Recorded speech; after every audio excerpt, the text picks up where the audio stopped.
Jalebis Part 3. Remorseful and scared, he prays to God for monetary help. He makes matters look normal but prays harder than ever.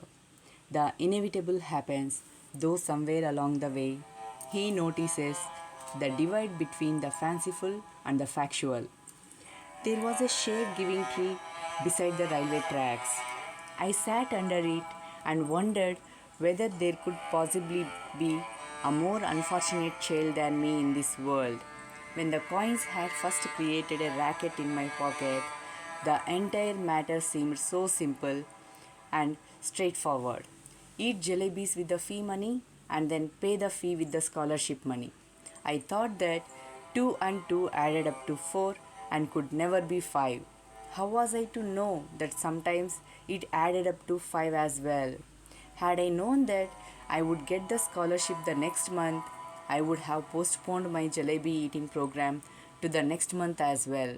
Now, for the crime of eating a few jalebis for the first time in my life, I was absent from school and crouching in the shade of a tree in a deserted corner of the railway station. Sitting there under the tree, at first I felt like crying.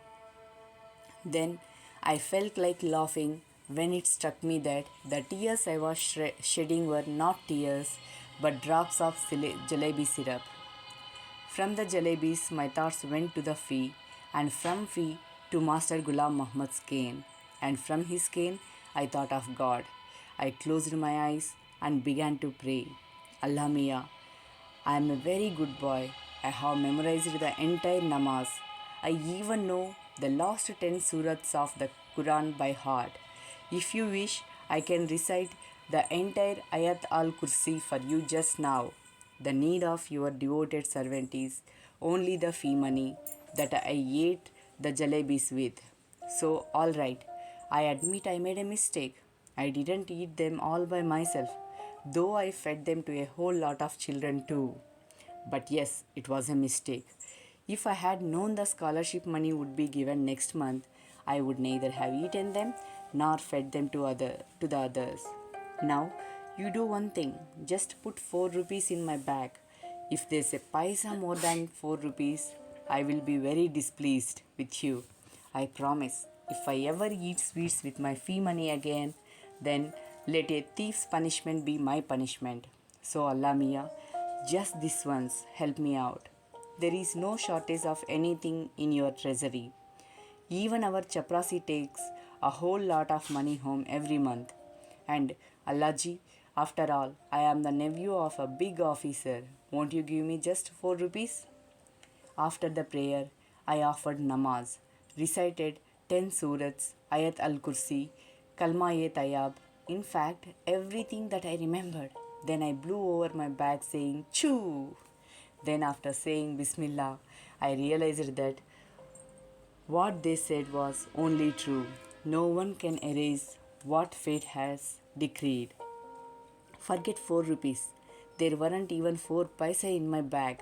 Just a few textbooks and notebooks, one pencil, one sharpener, one ID card my mamu had sent me last ID. I felt like crying as loudly as I could, but then I remembered that school must have ended and the children must be on their way home.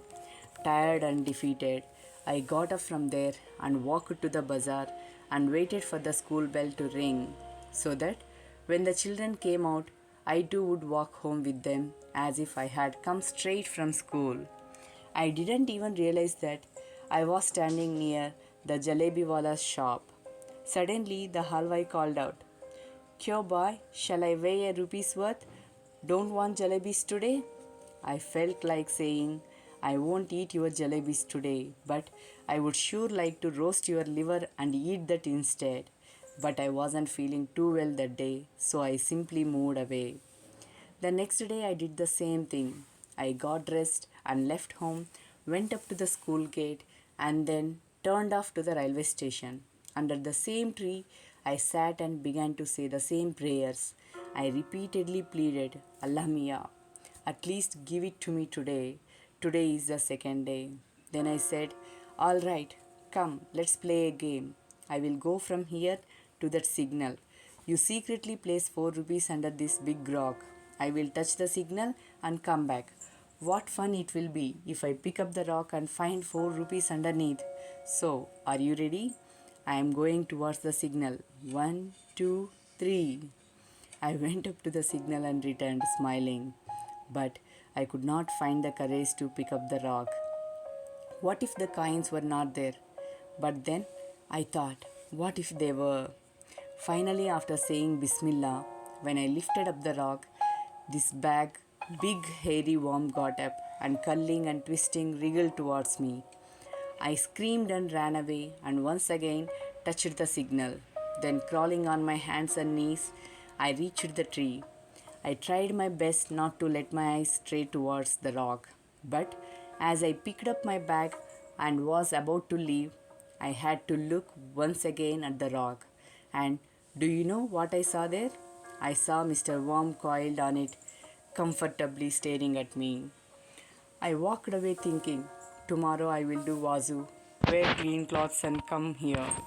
From morning to noon, I will keep reading the namaz. If even after that Allah doesn't give me 4 rupees, I will be forced to learn how to strike bargains or make deals with Him. After all, if my Allah does not give me my 4 rupees, then who will? That day when I returned home, apparently from school and actually from the railway station, I was caught. The report of my absence had reached home. It's useless to relate what happened after that. Well, whatever happened, happened. But up to the 7th or 8th standard, I kept wondering if Allah Mia had sent me 4 rupees that day, what harm could it have possibly caused anyone? It was only later that I came to the conclusion that if Allah Mia were to provide all for the asking, then man would even today be living in nests like vultures and crows and would not have learnt the art of making jalebis.